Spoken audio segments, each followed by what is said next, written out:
20절에서 24절입니다. 신약성경 147페이지 있습니다. 같이 찾아서 한 목소리로 20절에서 24절 합독하도록 하겠습니다. 시작. 우리 조상들은 이 산에서 예배하였는데 당신들의 말은 예배할 곳이 예루살렘에 있다 하더이다. 예수께서 이르시되 여자여 내 말을 믿으라. 이 산에서도 말고 예루살렘에서도 말고 너희가 아버지께 예배할 때가 이르리라. 너희는 알지 못하는 것을 예배하고 우리는 아는 것을 예배하노니 이는 구원이 유대인에게서 남이라. 아버지께서 참되게 예배하는 자들을 영과 진리로 예배할 때가 오나니 곧 이때라. 아버지께서는 자기에게 이렇게 예배하는 자들을 찾으시니라. 하나님은 영이시니 예배하는 자가 영과 진리로 예배할지니라. 아멘. 함께 봉독하신 말씀 가지시고 나는 누구를 높이며 살고 있습니까? 라는 제목으로 목사님 나와서 말씀 전해주시겠습니다.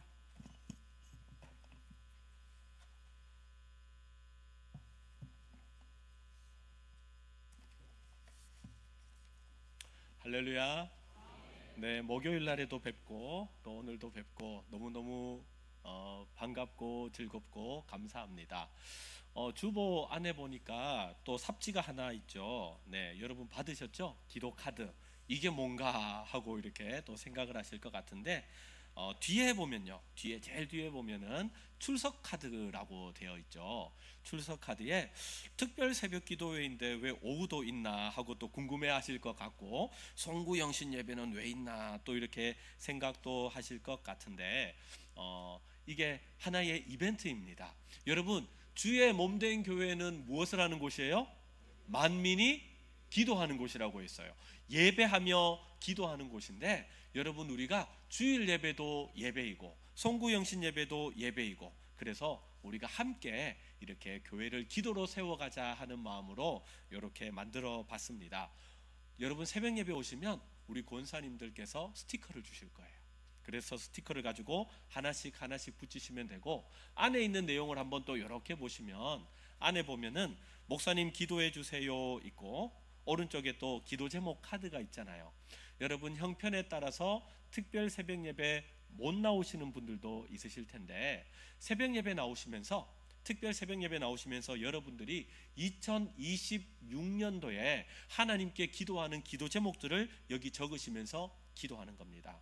여러분, 기도하는 가운데 하나님의 응답을 경험하는 특별 새벽 기도회가 될 줄 믿습니다. 여러분, 기도에 응답이 있을 거예요. 2주간 동안. 그리고 또 1년 동안 기도 제목을 여러분 적으신 것을 왼쪽 오른쪽 똑같이 적으시는 거예요. 그래서 여기 절취선이 되어 있거든요. 뜯기 쉽게 되어 있습니다. 그래서 나중에 뜯으셔서 1월 10일까지 헌금할 때 헌금함에 또 같이 넣어주시면 제가 여러분들의 기도 제목을 가지고 교회 제출용은 제가 새벽마다 1년 동안 여러분들을 위해서 기도하는 제목이 될 겁니다. 특별 새벽 예배 나오시든 안 나오시든 상관없습니다. 목사님, 제가 이런 기도 제목이 있는데 기도해 주세요. 그러면 저는 그걸 가지고 새벽마다 기도할 겁니다. 그래서 내년에는 우리가 특별 새벽 기도회를 중심으로 해서 주의 몸된 교회가 기도로 든든히 세워져가는 교회, 우리 대동교회가 되기를 주의 이름으로 축원합니다. 우리 함께 앞뒤 좌우를 보면서 한번 인사할까요? 잘 오셨습니다. 한 해 동안 하나님 지켜주셨습니다. 이렇게 한번 인사하겠습니다. 네, 오늘 우리에게 주신 말씀을 가지고 나는 누구를 높이며 살고 있습니까? 라는 제목으로 함께 하나님의 말씀을 나누도록 하겠습니다. 여러분, 오늘 마지막으로 세 번째죠. 예배에 대한 말씀을 함께 나누려고 합니다. 여러분, 예배가 무엇입니까? 예배라는 말의 사전적인 의미를 보니까 국어 사전에서 얘기하기를 예의를 갖추어서 엎드리다, 예의를 갖추어서 높이다. 이것을 예배라는 의미가 있다라고 국어 사전에서 정의를 해 놓았습니다. 그러니까 예배는 내 삶에 있어서 내가 만나는 어떤 대상이 있는데 그 대상을 가장 높이 지켜 세우는 것, 그것이 예배다라고 이야기할 수 있습니다. 마음을 여는 101가지 이야기라는 책에 보면 이런 내용이 있더라고요. 영국의 엘리자베스 여왕이 아무 예고 없이 스코틀랜드의 한 마을에 갔다고 합니다. 예고 없이 아무 집에나 한 곳에 가서 하고 이렇게 두드렸대요. 그랬더니 한 할머니 한 분이 문을 이렇게 열었는데 에그머니나 여니까 누가 있는 거예요? 여왕님이 있는 것 아니겠습니까? 그래서 할머니가 깜짝 놀라가지고 집을 대충 이렇게 치우셨대요. 그리고 집에 모셔드리면서 본인이 가장 좋아하는 귀하게 여기는 거실의 의자 그곳에 앉도록 탁 해드리고 본인이 가장 좋아하고 가장 비싼 그런 차를 대접했다고 합니다. 여왕님이 차를 마시고 좀 쉬시고 감사하다고 얘기를 하고 떠나셨다고 합니다. 그런데 이 할머니에게는요, 그날이 온 생애에 있어서 가장 귀한 날이라는 거예요. 그래서 경로당에도 가고 마을 회관도 가고 쫓아다니면서 여왕님이 우리 집에 오셨다고, 우리 집에 그 알지 않냐고 우리 집에 거실에 그 의자 그거 거기에 여왕님이 앉으셨다고. 그 의자는 이제 보통 의자가 아니라 대대로 우리 집의 가보가 되었다고 그렇게 이야기를 적어 놓은 것을 보았습니다. 이분에게는 그날이 최고의 영광스러웠던 날인 것이죠. 그것을 기억하는 것이죠. 여러분, 우리가 이 땅을 살아가는 가운데 사람들의 모습을 보면 사람들도 그런 것 같아요. 마음 가운데 본인이 가장 귀하게 여기는 것, 가장 소중히 여기는 것을 자기 마음의 주인으로 모시고 살아갑니다. 어떤 것이 있을까요? 어떤 사람은요, 이 세상 가운데 내가 쌓아왔던 명예, 그 명예를 내 마음 가운데 가장 높은 곳에 모시고 살아갑니다. 어떤 분은요, 뭐니 해도 뭐가 최고예요? 돈이 최고지. 그래서 이거 놓으면 안 된다고, 이거 내 노후 때도 써야 되고 내가 나중에 자식들에게도 좀 물려줘야 되고 재물이 가장 높은 곳에 놓고 살아가시는 분들도 있습니다. 어떤 분은요, 나는 그렇게 못 배우고 힘들었지만 자녀만 생각하면 너무 기쁜 분이 있어요. 그래서 자녀를 가장 높은 곳에 두기도 하고 내가 배워왔던 학력, 내가 가지고 있던 그런 지식, 그것을 가장 높은 곳에 두고 그렇게 살아가는 사람들도 있습니다. 그런데 여러분, 우리가 하나님의 사람이라면, 우리가 그리스도인이라면 우리 마음 가운데 누구를 가장 높이며 살아가야 되겠습니까? 말할 필요가 뭐가 있겠습니까? 살아계신 하나님이 우리 인생의 가장 높으신 분인 줄 믿습니다. 그래서 성경에 보면 믿음의 사람인 다윗이 시편 84편 10절에서 이렇게 고백을 했습니다. 우리 함께 말씀을 보면서 한 목소리로 우리도 이렇게 고백해 볼까요? 시작. 주의 궁정에서의 한 날이 다른 곳에서의 첫날보다 나은즉 악인의 장막에 사는 것보다 내 하나님의 성전 문지기로 있는 것이 좋사오니. 아멘.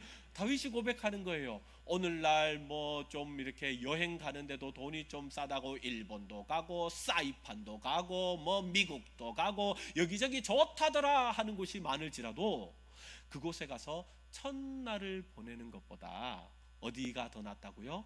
하나님 집에 문지기로 있는 그 하루가 그 어떤 것보다 귀한 날이다 고백합니다.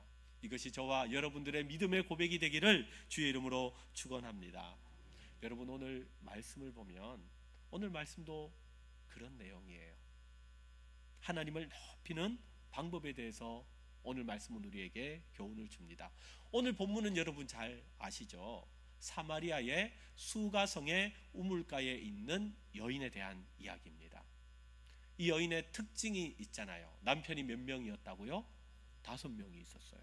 그리고 지금도 살고 있는 사람이 있는데 결혼하지 않은 사람과 함께 살고 있는 6번째 남자와 살고 있습니다. 그러니까 성경이 이야기하는 것은 이야, 이 여자 능력도 좋다 이거 얘기하려고 하는 게 아니죠. 파란만장한 삶을 살고 있다는 겁니다. 이 여인의 인생을 조명하면서 성경이 우리에게 이야기하기를 이 여인은 인생 가운데 성공이라는 목표를 향해서 달려갔다는 거예요. 이 남자를 만나봤습니다. 이 방법대로 살아봤다는 거예요. 그런데 만족이 되지 않았어요. 이 남자도 만나봤습니다. 이 방법도 찾아봤어요. 저 방법도 찾아보고 요 방법도 찾아보고 5번, 6번의 방법을 찾아봤는데 자기의 마음 가운데 있는 이 갈증이 해소가 되더라는 거예요, 안 된다라는 거예요? 안 되더라는 거예요. 너무너무나 답답하고 내 인생의 성공을 향해서 그렇게 달려봤는데 아직까지 풀리지 않은 이 마음의 응어리가 있었어요. 그런데 이 여인이 수가성 우물가에서 7번째 남자를 만났습니다. 대단한 여인이에요, 그죠? 그런데 이 남자를 만났더니 자기 마음 가운데 있는 이 갈증이, 이 가란 마음이 해결되었다는 거예요. 그분이 누구였어요? 예수님이었잖아요. 예수님이 이 여인에게 이렇게 말씀하셨어요.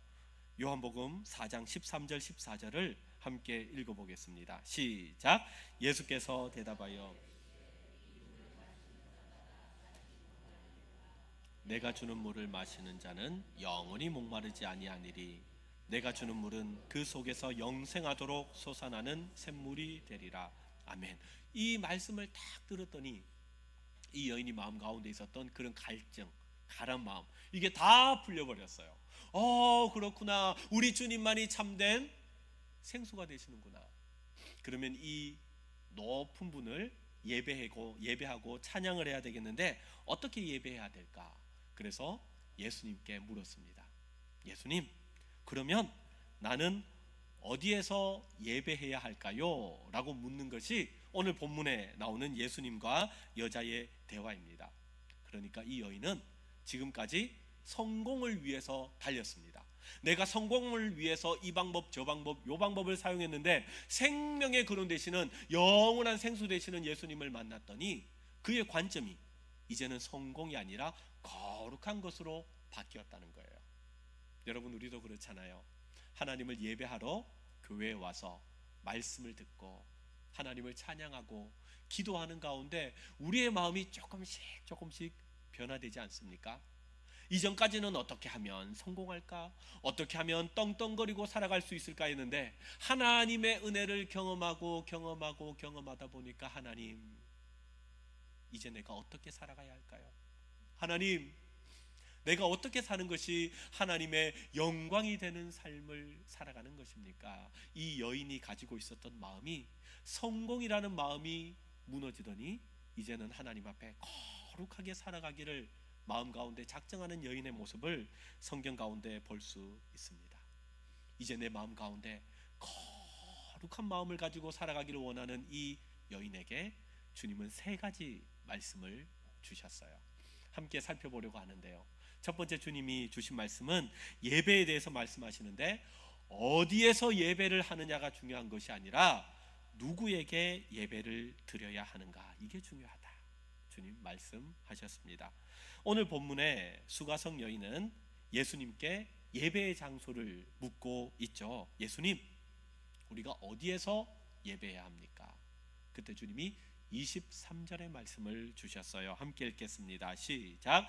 아버지께 참되게 예배하는 자들은 예배할 때가 오나니 곧 이때라. 아버지께서는 자기에게 이렇게 예배하는 자들을 찾으시느니라. 아멘.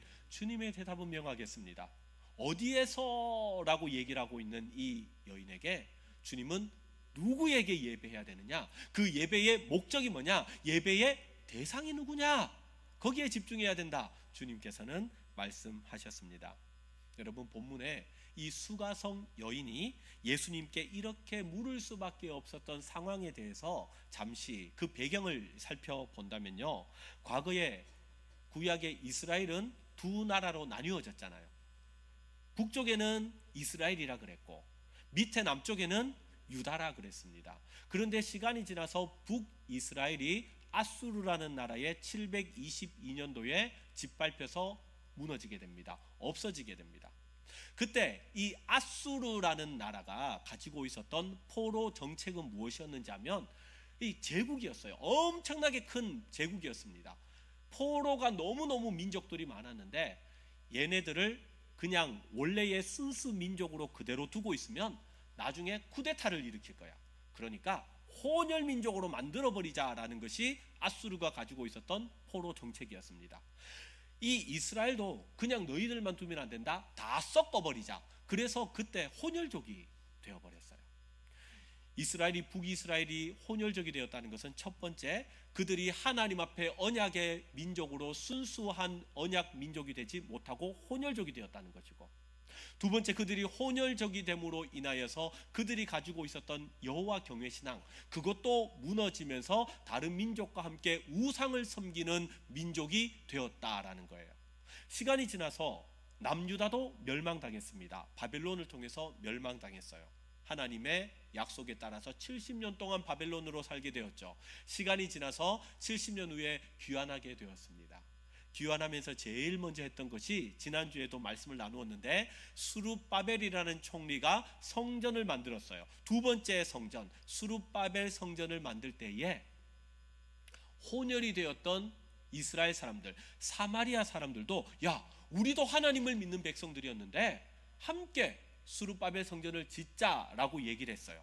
그때 유다 지도자 수룹바벨을 중심으로 해서 지도자들이 너 안 돼라고 얘기를 했습니다. 왜냐하면 너희들은 하나님 앞에서 순수한 신앙을 가진 자들이 아니야. 그러니까 너희들은 함께 지을 수 없어라고 밀어냈더니, 그때부터 사마리아 사람들이 성전을 지을 때, 성벽을 지을 때 그렇게 와서 괴롭혔던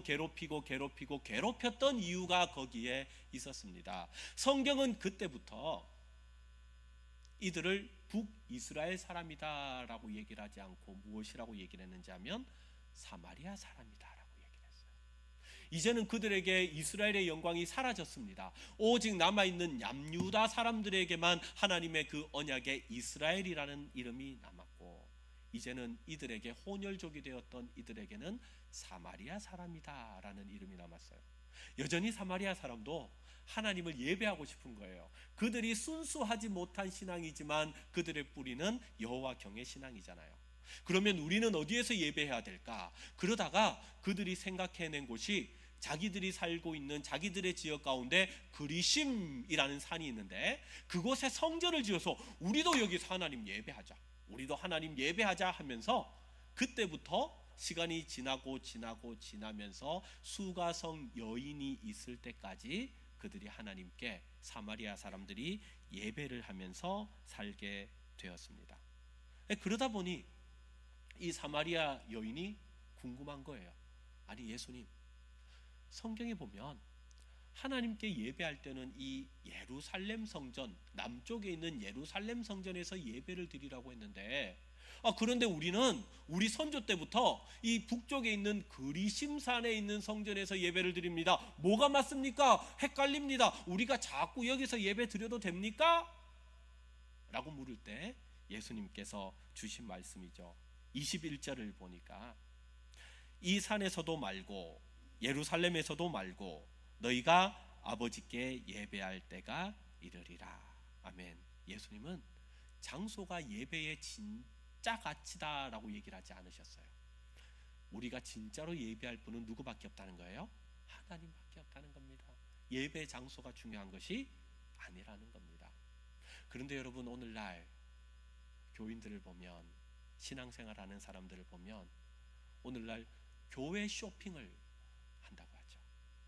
나는 어떤 교회를 가야 될까? 교회를 찾는 분을 보면은, 야, 교회 갔더니 주차장이 너무 잘 되어 있다. 야, 이런 주차장.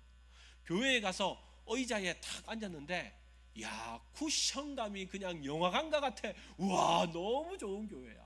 주일학교 가니까 우와, 부서별로 해가지고 시스템이 너무 잘 되어 있는 교회가 있는 거예요. 찬양팀이 와, 따마 얼마나 은혜로운지, 여기서 딩가딩가 저기서 타방타방 너무 잘 되어 있는 거예요. 목사님 설교가 들었다 놨다 가면서 울렸다가 웃겼다가 이게 교회지 이렇게 생각하는 분이 있다는 겁니다.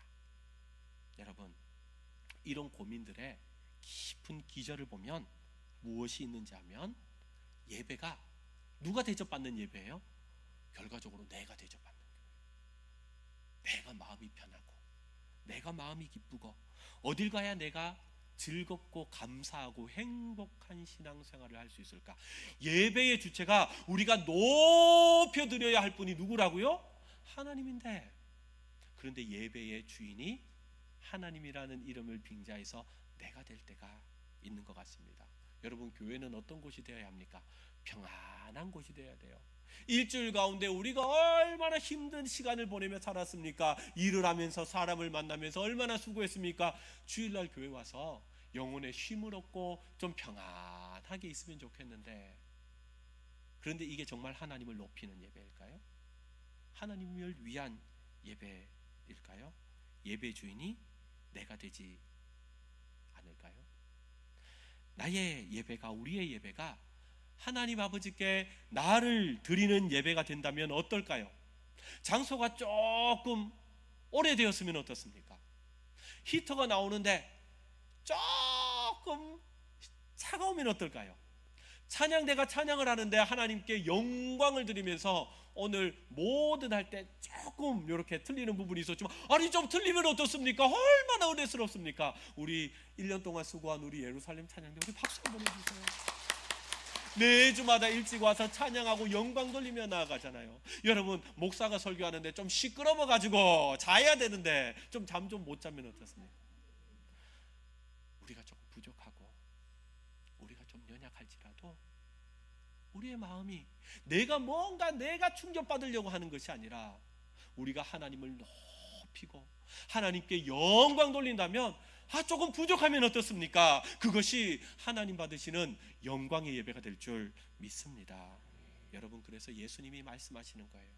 예배는 장소가 중요한 게 아니다. 얼마나 잘 갖춰져 있고 얼마나 시스템이 좋고 얼마나 화려하고 주님이 그것을 보시는 것이 아니라 예배의 대상자가 명확한가, 하나님이신 것이 명확한가, 그러면 하나님 기뻐 받으시는 예배입니다. 우리 대동교회에서 예배할 때마다 하나님, 우리의 예배 대상은 명확합니다. 하나님이 우리의 예배 대상이십니다. 하나님 영광 받아 주시옵소서. 우리가 교회에 와서 좀 환경적으로 불편할지라도 우리가 그것을 함께 메워가고 함께 힘써서 수고하고 나아가서 하나님께 영광의 예배가 우리의 예배가 되게 하여 주시옵소서. 우리가 한 해를 지나고 또 내년을 준비하면서 하나님께 영광의 예배를 드리는 우리 대동교회 성도님들 되시기를 주의 이름으로 축원합니다. 두 번째, 주님께서 예배에 대해서 얘기하실 때 내가 믿는 하나님이 누구인지 분명히 알고 예배하라 말씀하십니다. 오늘 본문 22절을 보면 주님은 따끔하지만 중요한 말씀을 주세요. 22절을 함께 읽어보겠습니다. 시작. 너희는 알지 못하는 것을 예배하고 우리는 아는 것을 예배하노니 이는 구원이 유대인에게서 남이라. 아멘. 당시 사마리아 사람들은 오랫동안 그리심산에서 예배를 했다고 했잖아요. 하나님도 참아가면서 하나님도 여러 가지를 섬기면서 동시에 이방인들이 섬기는 그런 혼혈의 신앙을 가졌습니다. 이미 말씀드렸잖아요. 민족만 혼혈이 된 것이 아니라 다른 민족이 섬기던 우상도 가지고 있다 보니까 하나님께 드리는 온전한 예배라기보다는 이방 사람들이 섬겼던 그런 예배의 방식, 스타일, 방법들을 가지고 와서 예배를 드리다 보니까 이게 애매모호한 신앙이 되었어요. 하나님을 예배한다라고 마음속으로는 외치지만 그들의 모습을 보면 좀 짬뽕이 된 이상한 예배를 드리고 있었습니다. 여러분, 우리의 예배는 어떻습니까? 여러분, 우리가 하나님을 예배하기 위하여 이 자리에 왔습니다. 우리가 천주교 온 것도 아니고요, 우리가 불교 온 것도 아니고요, 이상한 곳에 간 것도 아니고요, 우리가 이 대동교회에 온 이유는 우리가 명확합니다. 살아계신 하나님을 예배하기 위해서 온 줄 믿습니다. 우리의 목표는 명확하잖아요. 그런데 여기서 우리가 잘 생각해 봐야 될 게 있어요. 무엇인지 하면 내가 만든 하나님을 예배하는 것이 아닌가, 하나님은 맞는데 내가 만난 하나님을 예배하는 것은 아닌가에 대해서 생각해 보아야 합니다. 저에게 아들이 셋이 있는데 막내가 7살이에요. 저와 아내가 40이 넘어서 낳은 막둥입니다. 늦둥입니다. 그 아이를 보면 얼마나 귀여운지 모르겠어요. 있는 것만 해도 그냥 즐겁습니다.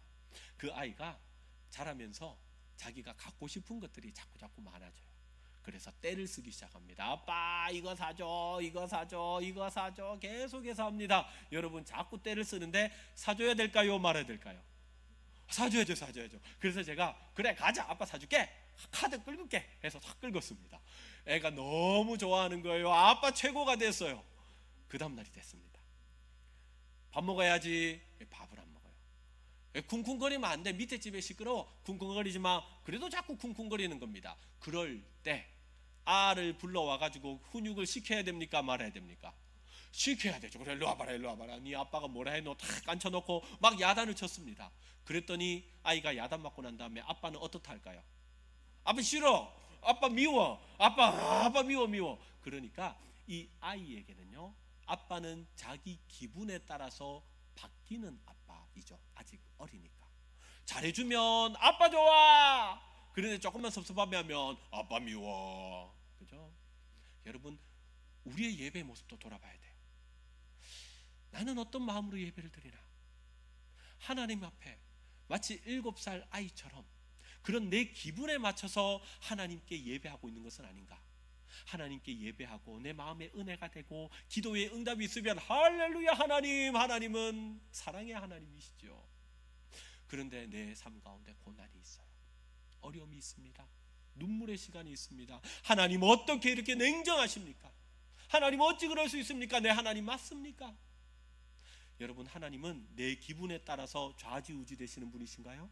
아니에요. 하나님은 천지의 창조주십니다. 하나님은 만왕의 왕이십니다. 내 기분 여하에 따라서 바뀌는 것이 아니라 하나님은 어떤 상황에 있을지라도 우리의 찬양과 영광을 받으시기에 합당하신 분이 살아계신 하나님인 줄 믿습니다. 지난주에 목양실에서 말씀을 묵상하는 가운데 요한일서 4장 11절 말씀을 깊이 묵상하게 되었어요. 이 말씀을 함께 한번 읽어볼까요? 네, 읽겠습니다. 화면을 읽겠습니다. 시작. 사랑하는 자들아, 하나님이 이같이 우리를 사랑하셨은즉 우리도 서로 사랑하는 것이 마땅하도다. 아멘. 하나님은 어떤 하나님이십니까? 이같이 우리를 변함없이 사랑하시는 분이 살아계신 하나님이세요. 때로는 우리가 못나고 때로는 우리가 연약할지라도 하나님은 우리를 강하신 오른손으로 붙들고 계시는 분이 살아계신 하나님이십니다. 여러분, 우리가 구원받을 자격이 있습니까? 하나님의 사랑을 받을 이유가 있습니까? 없어요. 우리는 허물과 죄로 죽었던 자들입니다. 아무런 이유가 없어요. 그러나 하나님께서 전적으로 우리를 사랑하기로 작정하셨어요. 그래서 그의 하나밖에 없는 독생자 예수 그리스도를 이 땅 가운데 보내셨잖아요. 우리를 위해서 희생제물이 되시면서까지도 우리를 이같이 사랑하시는 분, 변함이 없는 마음으로 사랑하시는 분이 살아계신 하나님인 줄 믿습니다. 그 하나님이 우리에게 무엇을 원하시겠어요? 예배하러 나오면서 내 기분에 좌지우지 되는 것이 아니라 언제나 변함없는 마음으로 하나님을 예배하는 것, 이것이 하나님이 우리를 통하여 기뻐 받으시기에 원하시는 예배인 줄 믿습니다. 때로는 우리가 그럴 때 있어요. 우리 마음이 얼마나 이렇게 변덕스럽습니까? 그러다 보니까 교회 오다가 갑자기 무슨 일이 났어요. 아니 무슨 어떤 상황 가운데 어떤 일이 생겼어요. 마음이 너무 기분 나빠졌어요. 내 이런 기분으로 예배 못 드린다. 내 오늘 막 안 간다 막. 여러분, 우리는 그럴 때가 있습니까? 그런데 하나님은요, 우리가 죄악된 길로 가고 함정으로 가고 넘어질지라도 오라 어서 오라, 내가 너를 기다린다. 내가 너를 회복시키기를 원하고 내가 너희의 마음을 만지기를 원한다. 변함없는 마음으로 우리를 바라보시는 분이 살아계신 주님이십니다. 때때로 성도님들 가운데 신방을 하거나 상담을 하거나 이야기하는 가운데 이런 분이 있어요. 목사님, 전 너무 속상해요. 왜 나에게 있어서는 이런 어려움이 있을까요? 왜 내가 기도하는데도 하나님은 응답을 하지 않는 것 같을까요? 하나님은 나를 버리신 것이 아닐까요? 하면서 눈물을 흘리는 분들이 있어요. 저는 그렇게 이야기할 때면 많은 부분 가운데 요셉의 이야기로 권면을 많이 해드립니다. 여러분, 요셉이 어땠습니까? 그의 인생 가운데 그가 뭘 그렇게 잘못했습니까? 그런데 형들이 그를 시기해가지고 팔아버렸죠. 종으로 팔아버렸습니다. 그게 끝이 아니죠. 이제는 감옥에까지 갇히는 그런 억울한 삶을 살고 있었습니다. 13년이라는 고난의 시간이 있었어요. 그런데 하나님이 요셉을 버리셨습니까?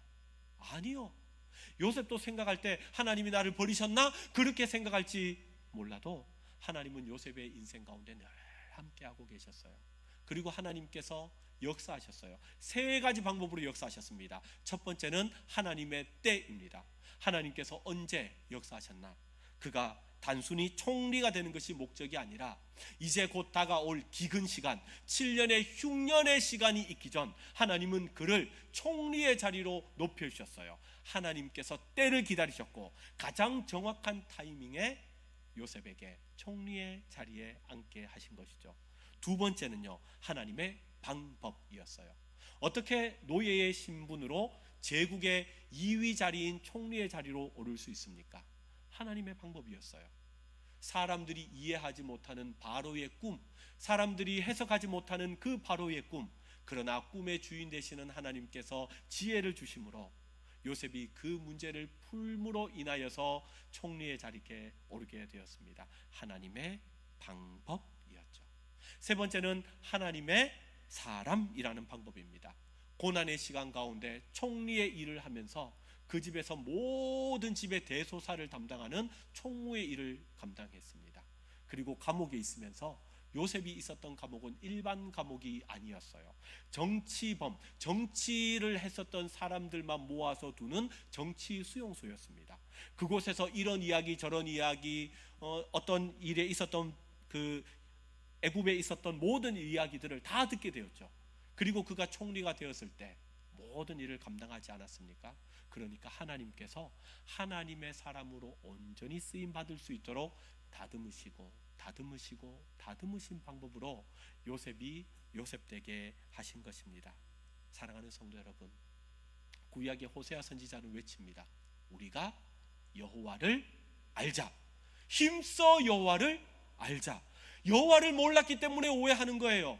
하나님을 온전히 알지 못했기 때문에 내 기분에 따라서 하나님을 예배하는 것입니다. 사랑하는 성도 여러분, 2026년에는 더 하나님을 알아가시는 여러분 되시기를 주의 이름으로 축원합니다. 1년, 2년의 시간이 나에게 대답하지 아니하시고 나에게 응답하시 아니하실지라도 그 변함없으신 하나님은 나를 사랑하시고 나의 기도를 들으시고 하나님의 때에 하나님의 방법으로 하나님의 사람으로 만들어 가시는 그 하나님이 우리의 하나님인 줄 믿습니다.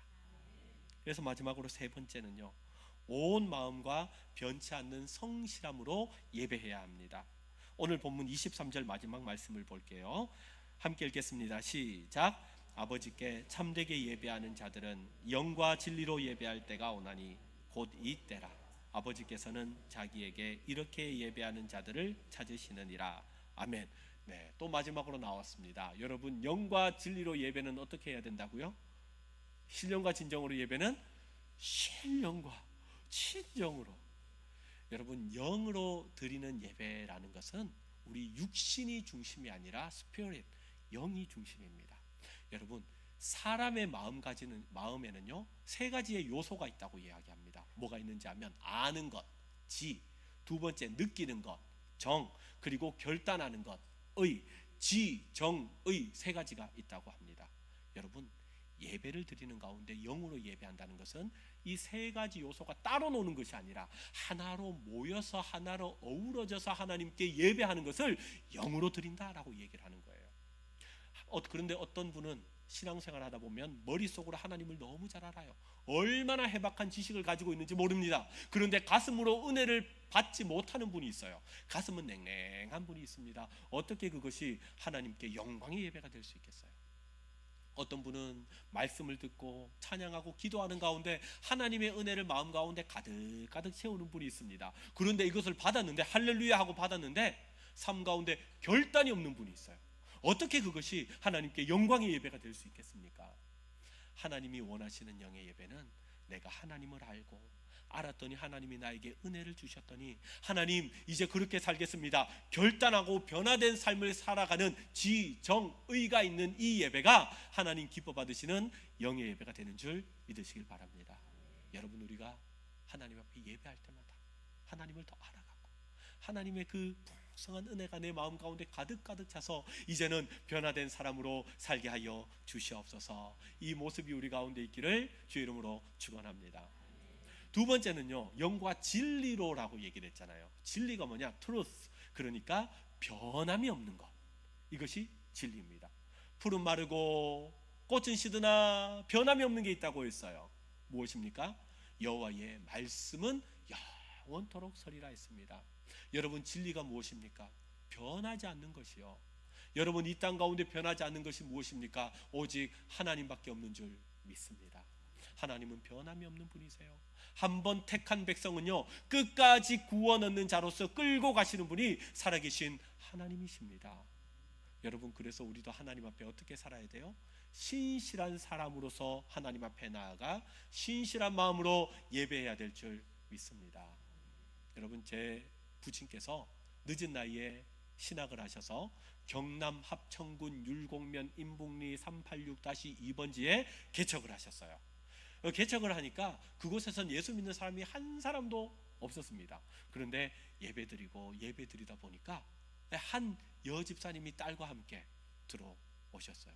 와, 한 영혼이 얼마나 귀한지요, 아버지께서. 그런데 그분이 예배 때 오시다가 예배 시간이 11시였는데 11시가 됐는데 예배 안 오시는 거예요.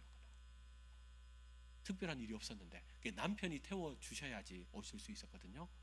아버지께서 고민을 하게 되시지 않았겠습니까? 시간은 됐는데 이 집사님은 안 왔고 예배 드려야 되나 말아야 되나. 근데 아버지께서 예배 드리시더라고요. 저는 좀 생각하자, 아버지 조금만 있다가 예배합시다 이렇게 했으면 좋겠는데 예배를 드리시더라고요. 그런데 예배 드리는 가운데 그 집사님이 오셨습니다. 나중에 한번 물어봤어요. 아버지 와 그러셨습니까? 좀만 기다리다가 같이 예배 드리면 되지 왜 그러십니까? 근데 아버지 얘기가 그거였죠. 하나님께 정한 시간이다. 하나님도 우리의 예배를 받으시기 위해 우리가 정한 시간에 딱 와 계시는데, 예배 드리려면 예배 딱 시간 되면 하나님이 예비하신 그 은혜를 우리에게 풍성하게 나눠 주실 텐데, 어찌 우리가 하나님 앞에서 사람 하나 따고 예배 시간을 그렇게 할 수가 있는가? 한 사람일지라도 100명일지라도 우리가 하나님 앞에 예정하고 작정한 시간이라면 우리가 그 시간을 예배해야 된다. 여러분, 맞잖아요. 그 말이 맞잖아요. 여러분, 우리도 이 땅을 살아가는 가운데 비즈니스를 하든 무엇을 하든 귀한 사람을 만나면 우리가 이 약속이 체결돼야 되는데, 이 비즈니스를 하면서 잘 돼야 되는데, 그러면요 기대하는 마음으로, 소망하는 마음으로 그 약속된 장소에 10분이라도 20분이라도 먼저 가서 기다리지 않겠습니까? 우리 하나님은 신실하신 하나님이세요. 우리의 예배를 기다리는 하나님, 약속 시간에 우리의 예배를 받으시는 하나님이 살아계신 우리의 하나님인 줄 믿습니다. 그러면 우리도 예배할 때 어떻게 해야 되겠습니까? 신실하신 하나님 앞에서, 하나님 나도 신실한 백성으로 하나님 앞에 나가겠습니다. 우리의 예배가 하나님 앞에서 이 신실함으로 드리는 예배가 되기를 주의 이름으로 축원합니다. 조금 빨리 마치고 여러분, 오늘 내년 이제 시작되는 예배 순서에 대해서 말씀드리려고 하는데, 짧게 좀 말씀드릴게요. 화면을 좀 띄워주시고요. 내년에 좀 바뀌는 예배 순서입니다. 여러분 보시면 우리 모일 때 주 성령이 말이, 이제 내년에는 찬양이 이제 임내 찬양이 바뀝니다. 그리고 사도신경 한 다음에 지난주 말씀드린 대로 일어선 채로 참회의 기도를 드릴 겁니다. 제가 멘트를 하고 우리의 한 주간의 모습을 돌아보겠습니다 하고 함께 기도를 다 하고 난 다음에 제가 마지막 멘트를 하면서 아멘 하면 모두 앉으셔서 함께 찬송가를 부릅니다. 대표 기도 드리고, 그리고 또 바뀌는 것은 헌금송이 바뀝니다. 우리 예루살렘 찬양대에서 헌금송을 이제 도맡아서 매주마다 그렇게 해 주실 겁니다. 그때 우리는 예루살렘 찬양대에서 찬양을 하면 헌금 시간이 되었구나 해서 우리가 함께 헌금을 드리면 되고요. 헌금이 끝나면 제가 봉헌 기도를 하고 교회 소식을 전해 드립니다. 그리고 끝난 다음에 우리 예루살렘 찬양대에서 찬양을 하고 난 다음에 제가 성경 봉독을 하고 설교를 하게 되겠죠. 그리고 설교를 끝나면 또 이렇게 백설엠 표시가 있지 않습니까? 우리 다 같이 일어나겠습니다 해서 영광의 찬양을 부르고 기도하고 축도로 그렇게 예배를 다 마치게 됩니다. 헷갈리시죠, 그죠? 몇 번 해보면 또 다 익숙하게 알게 됩니다. 그래서 다음 주부터는 제 인도에 따라서 잘 따라와 주셔서 우리가 하나님께 더 가까이 나아가고 더 기쁨으로, 감사로, 영광으로 나아가는 우리 대동교회 예배가 되시기를 주의 이름으로 축원합니다. 오늘 제가 기도하고 마치겠습니다. 사랑과 은혜가 풍성하신 하나님, 오늘 주신 말씀을 통해서 우리 인생의 가장 높은 자리에 누구를 모시고 살았는지 돌아보게 하시니 감사합니다. 우리가 이제는 장소와 형편을 탓하는 예배자가 아니라 나를 사랑하시는 하나님 아버지께 집중하는 참된 예배자가 되게 하여 주시옵소서. 예배는 보는 것이 아니라 마음을 드리는 것인데, 우리가 예배할 때 구경꾼의 모습이 아니라 우리의 온 삶을 쏟아붓는 드림의 예배가 우리 안에 회복되게 하여 주시옵소서. 인생의 고난과 침묵 속에서도 요셉을 위해 가장 완벽한 때와 방법과 사람을 준비하셨던 하나님을 신뢰합니다. 내 기분과 상황에 따라 하나님을 판단하지 않게 하시고 독생자를 아낌없이 내어주신 그 변함없는 사랑을 의지하며 어떤 시련 앞에서도 단단하게 설 수 있도록 우리의 심령을 새롭게 하여 주시옵소서. 특별히 다음 주부터 우리가 예배 형식이 조금 바뀌게 됩니다. 우리 성도들도 설레는 마음으로 하나님과의 약속의 시간을 기다리게 하시고 영과 진리로 드리는 그 신실한 예배를 통해 하나님의 임재를 경험케 하여 주시옵소서. 우리를 예배의 자리로 부르시고 지금도 우리를 기다리고 계시는 살아계신 예수 그리스도 이름으로 기도드리옵나이다.